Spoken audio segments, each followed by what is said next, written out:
दोस्तों नमस्कार। Nexon news के खास बुलेटिन में आपका स्वागत है। दोस्तों, वीडियो शुरू करने से पहले मैं आपसे अपील करता हूं कि आप हमारे प्रोग्राम वीडियो को आप अधिक से अधिक लोगों के बीच में पहुंचाने का सहयोग करें, सपोर्ट करें और साथ ही हमारे वीडियो को लाइक, शेयर और सब्सक्राइब कराएं। ये आपका सहयोग हमारे लिए अतुलनीय है, क्योंकि आज के समय में निर्भीक, निष्पक्ष और ईमानदार पत्रकारिता करना कितना दुष्कर है, दूभर है। इसमें आपके सहयोग की हमें बहुत ही ज़रूरत है। मुझे उम्मीद है कि आप मेरे वीडियो को अधिक से अधिक लोगों के बीच में पहुंचाने में मेरा सहयोग करेंगे। दोस्तों, आज हम एक गंभीर विषय पर बातचीत करने वाले हैं। आपने सुना होगा कि तमिलनाडु और हरियाणा में 2 बलात्कार के मामले सामने आए हैं। तमिलनाडु में यह मामला 13 जनवरी को उजागर हुआ है। तमिलनाडु के मदुरई में एक राजनीतिक दल के जो प्रदेश स्तरीय नेता हैं, उनके ऊपर एक नाबालिग बच्ची के साथ में उसका शारीरिक शोषण करने का आरोप बच्ची के माता पिता ने लगाया है। 13 जनवरी को इस मामले की जानकारी लड़की के माता पिता ने मिलकर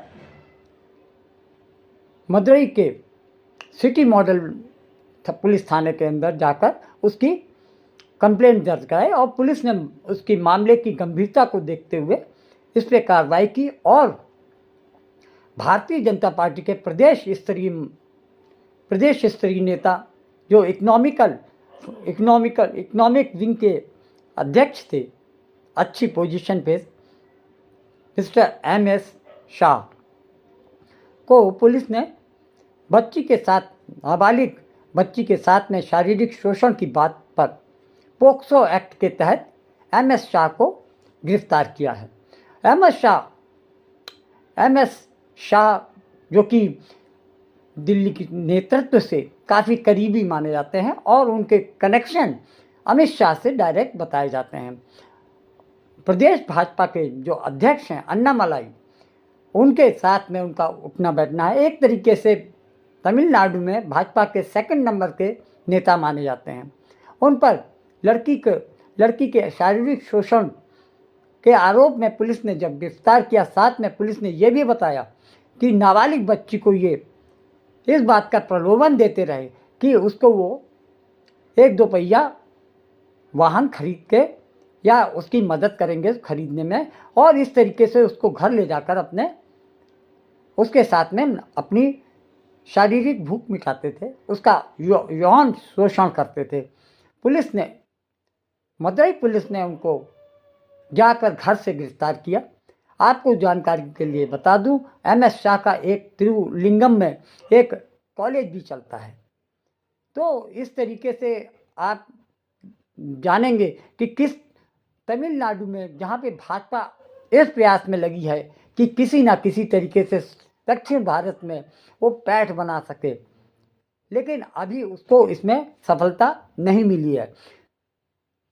भाजपा का साउथ में संघ का तो माना जा सकता है कुछ प्रभाव है, लेकिन भाजपा का हाथ दक्षिण भारत क्षेत्र में खाली है।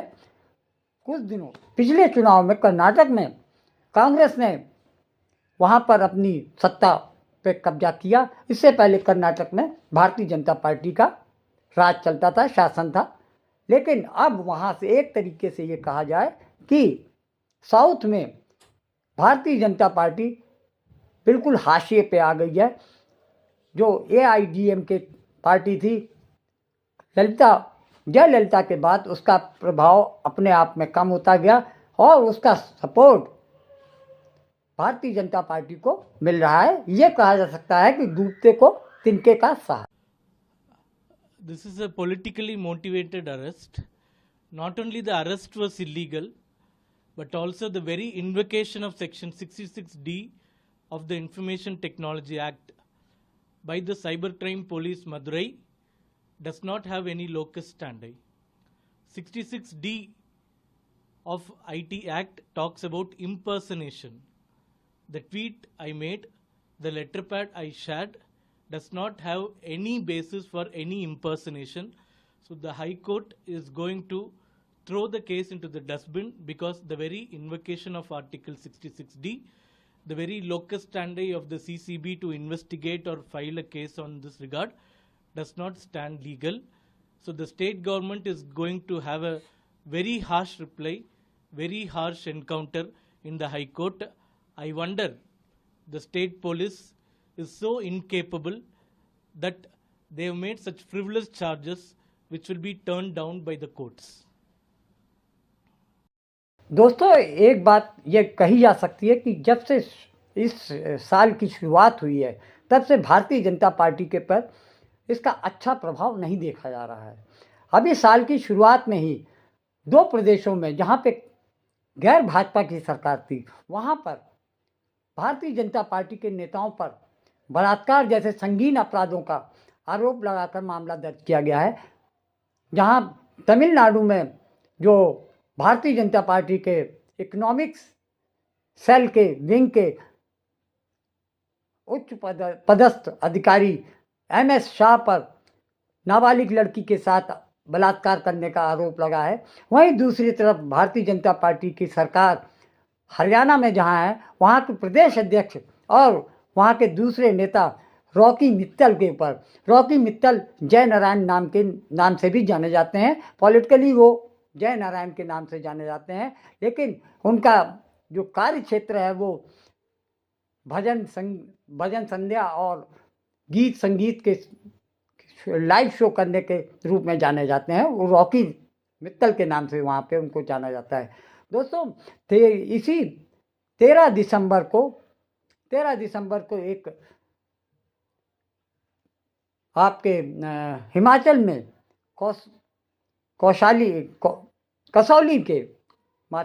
कसौली जिले के थाने में एक रिपोर्ट दर्ज होती है, जिसमें यह कहा जाता है कि हरियाणा प्रदेश अध्यक्ष, भाजपा प्रदेश अध्यक्ष मोहनलाल बडाली और उनके एक साथी रॉकी मित्तल ने 2 महिलाओं के साथ में सरकारी होटल प्रिंस रोज में उनके साथ में ज़बरदस्ती की, उनका वीडियो बनाया, यौन शोषण किया। दिलचस्प बात यह है कि मामला दर्ज हुए 1 महीने से ज़्यादा हुआ, एक महीने से ज़्यादा समय लगा इस पे मुकदमा दर्ज हुआ, और उसके बाद 1 महीने बाद ये बात सामने आई कि अब पुलिस इस मामले में अच्छी तरीके से छानबीन करने जा रही है। दोस्तों, असली बात तो मुद्दा है, दिलचस्प बात यह है, यह मामला 7 जुलाई 2023 का है। 7 जुलाई 2023 में मोहनलाल बडाली और उनके साथी, राजनीतिक साथी रॉकी मित्तल पंचकुला में 2 लड़कियों से मिलते हैं। फिर उनको हिमाचल के कसौली में सरकारी होटल में बुलाया जाता है, और इन सब के बीच में अमित कुमार नाम का एक व्यक्ति है, जिसके पास वो दोनों लड़कियां जो कि प्रोफेशनली मॉडल के रूप में जानी जाती हैं, उनको कसौली लाया जाता है, और शाम को 7 साढ़े 7 बजे से रात के 9:30 बजे तक उनके साथ में दैहिक शोषण किया जाता है, यौन संबंध बनाए जाते हैं, और उनका वीडियो बनाकर उनको प्रताड़ित किया जाता है। बड़ी खबर सामने आ रही है। भारतीय जनता पार्टी के अध्यक्ष पर रेप का आरोप है, जिसके बाद से FIR दर्ज की गई है। सूत्रों के हवाले से ये खबर सामने आ रही है। हरियाणा भारतीय जनता पार्टी के अध्यक्ष मोहनलाल बरोड़ी पर रेप का आरोप है, जिसके बाद से उनके खिलाफ FIR दर्ज किया गया है। आपको बता दें कि इसी मामले में सिंगर रॉकी मित्तल के खिलाफ भी रेप का आरोप है और उनके खिलाफ भी केस दर्ज किया गया है। हिमाचल प्रदेश के कसौली पुलिस थाना में FIR दर्ज किया गया है। महिला का आरोप है कि शराब पिलाकर रेप किया गया। महिला ने आरोप लगाया है कि नौकरी और एक्ट्रेस बनाने का झांसा देकर रेप की घटना को अंजाम दिया गया। आपको जानकर हैरानी होगी कि मोहनलाल बडाली, जो कि हरियाणा के नेता माने जाते हैं, संघ के करीबी हैं और साथ ही प्रधानमंत्री मोदी के भी खास माने जाते हैं। इसीलिए रामविलास शर्मा को, हरियाणा के जो कि दिग्गज और वरिष्ठ नेता थे, उनको दरकिनार करते हुए मोहनलाल बडाली को प्रदेश अध्यक्ष बनाया गया। इसके साथ ही ऐसे समय पे इस मामले का जो जनता के सामने लाया गया है, उससे भारतीय जनता पार्टी को काफ़ी नुकसान हो सकता है, क्योंकि दिल्ली में जो विधानसभा के चुनाव चल रहे हैं उसमें मोहन लाल बडाली को अच्छा खासा महत्वपूर्ण रोल प्ले करना है।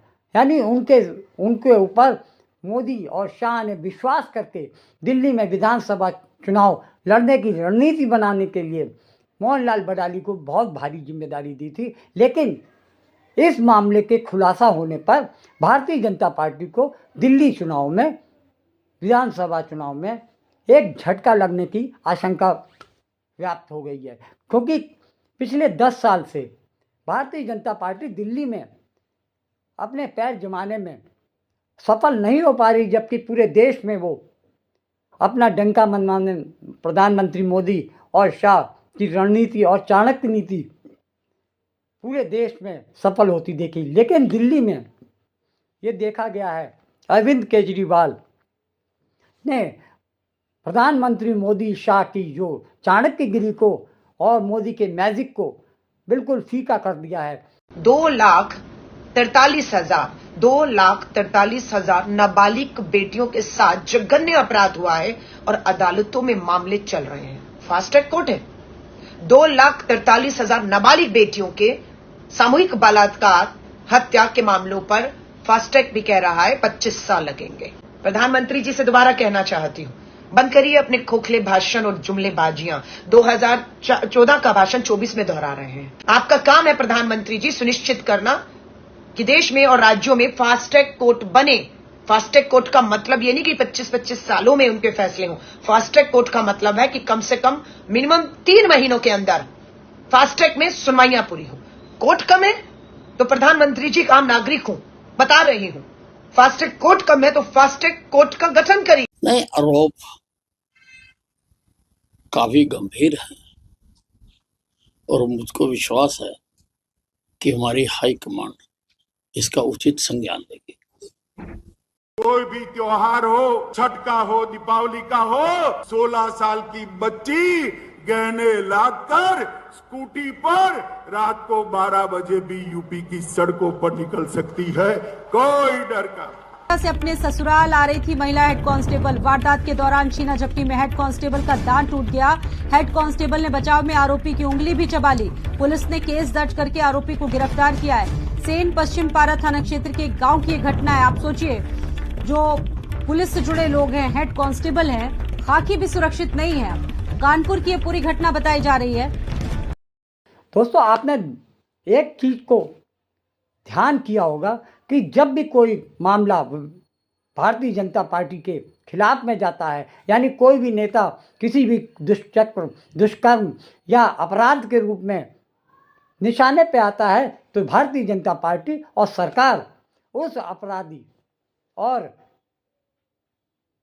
चरित्रहीन व्यक्ति के पीछे खड़े दिखाई देते हैं। आपको याद होगा कि 2018 में जम्मू कश्मीर के कठुआ में एक 8 साल की नाबालिग बच्ची के साथ में, जो कि धर्म संप्रदाय विशेष से थी, 8 साल की बच्ची को मंदिर में ले जाकर उसके साथ में 8 लोगों ने दुराचार किया और इतना उसके साथ विचार करके उसकी दर्दनाक हत्या कर दी।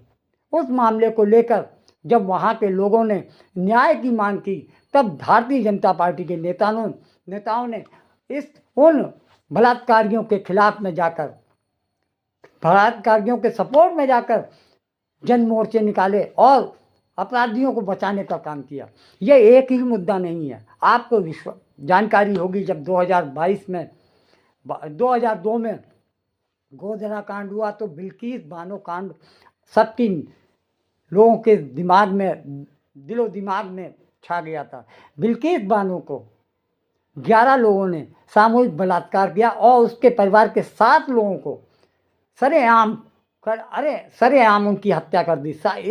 इन हत्याओं में 3 साल की एक बच्ची भी थी, जिसको बिल्किस बानो के सामने जमीन पर पटक कर मार दिया गया। और दोस्तों, आपको हैरत होगी, उन 11 अपराधियों को जो कि जेल में सजा काट रहे थे, 2022 में प्रधानमंत्री मोदी ने जिस तरीके से उनको 15 अगस्त के दिन एक तरफ वो लाल किले से ये घोषणा कर रहे थे कि देश में महिलाओं का सम्मान और सुरक्षा करना हमारी सरकार का पहला उद्देश्य है।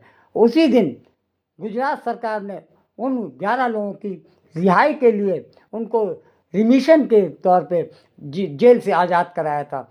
और अफसोस की बात तो ये थी, इस साजिश में गुजरात सरकार के साथ साथ केंद्र सरकार की भी उतनी ही भूमिका थी, जो कि बाद में इस बात का खुलासा हुआ और सुप्रीम कोर्ट ने उन रिहा किए गए 11 लोगों को वापस जेल भेजने का जो आदेश दिया, वो सुप्रीम कोर्ट की इस कड़ी कार्रवाई से लोगों को न्याय व्यवस्था पर आस्था बनी रही है। दोस्तों, आपने एक चीज़ को ध्यान, इतना ही नहीं, आप कोई भी उठा कर देख लीजिए, चाहे आसाराम बापू हों, उनको भी सरकार ने काफ़ी बचाने का काम किया, क्योंकि आसाराम बापू के पास अटल बिहारी वाजपेयी से लेकर लाल कृष्ण आडवाणी, मुरली मनोहर जोशी, यानी जितने भी बड़े बड़े दिग्गज नेता होते थे आसाराम बापू के चरणों में लौटते नजर आते थे। यहाँ तक कि नरेंद्र मोदी भी उनके चरणों में लौटते नजर आते थे। ये एक ही एग्जाम्पल नहीं है, इसके अलावा यूपी का आपको कुलदीप सिंह सेंगर का मामला भी याद होगा। एक दलित समाज की लड़की के साथ में सालों जबरन गैंग रेप किया और उसके परिवार के पूरे लोगों को मरवाने की पूरी साजिश रची। और यूपी की भाजपा सरकार ने उस व्यभिचारी और बलात्कारी को बचाने का पूरा प्रयास किया, लेकिन सीबीआई की जांच होने पर भारतीय जनता पार्टी ने उनको सीबीआई के आगे सौंप दिया। तब सीबीआई ने अपने जो आदेश दिए उसके बिहाफ पे उनको जेल हुई और आज भी वो जेल के पीछे हैं। ये एक मामला नहीं है। ब्रजभूषण शरण सिंह, जो कि भारतीय जनता पार्टी के सांसद थे, उन्होंने उन पे देश की महान एथलीट महिला खिलाड़ियों ने यौन उत्पीड़न के आरोप लगाए। महीनों जंतर मंतर पर प्रदर्शन किया, लेकिन ना तो भाजपा सरकार ने उनके प्रति कोई सहानुभूति जताई और ना ही कोई एक्शन भारतीय जनता पार्टी के पूर्व सांसद ब्रजभूषण शरण सिंह को पे एक्शन लिया गया। आपको हैरत होगी कि आज भी ब्रजभूषण शरण सिंह पे 2 साल से ज़्यादा समय हो रहा है, आज तक उस पर ना तो पुलिस ने कोई कार्रवाई की है और ना ही कोर्ट के द्वारा उन पर कोई एक्शन लेने की बात कही गई है। बहुत सारे नमूने ऐसे हैं जिसमें भारतीय जनता पार्टी के जुड़े लोग बलात्कार जैसे संगीन अपराधों में लिप्त पाए जाते हैं, लेकिन उन पर कोई भी कड़ी कार्रवाई होती नहीं दिखती है। आपको बता दें, बनारस हिंदू यूनिवर्सिटी में एक बीटेक की छात्रा के साथ में भारतीय जनता पार्टी के आईटी सेल के तीन नेता बंदूक की नोक पर रेप करते हैं और उसका वीडियो बनाते हैं और ये धमकाते हैं कि अगर आपने इस बात की इत्तला या पुलिस को दी तो आपका वीडियो वायरल कर दिया जाएगा। और वो उस अपराध को करने के बाद वो मध्य प्रदेश में चुनाव प्रचार के लिए गए। बाद मतलब जब खुला उसके बाद में उनको जेल भेजा गया। लेकिन हंसी की बात यह है, दिलचस्प बात यह है कि उन तीनों बलात्कारियों को जमानत मिल चुकी है। वहीं पर दूसरी तरफ आप देखिए कि न्यायालय में भी सांप्रदायिकता नज़र आती है कि ऐसे अपराधियों को तो बेल मिल जाती है, लेकिन जहां संप्रदाय विशेष का कोई व्यक्ति सामने आता है तो वहां पर अदालतें भी अपनी आंखें खींच लेती हैं और सांप्रदायिकता के आधार पर उनको बेल न देने की पूरी कोशिश में लगे रहते हैं। ऐसे इनमें शर्जील इमाम हो, उमर खालिद हो, जहां मुस्लिम संप्रदाय का व्यक्ति सामने होता है, अदालतें भी अपना सांप्रदायिक रूप धारण कर लेती हैं।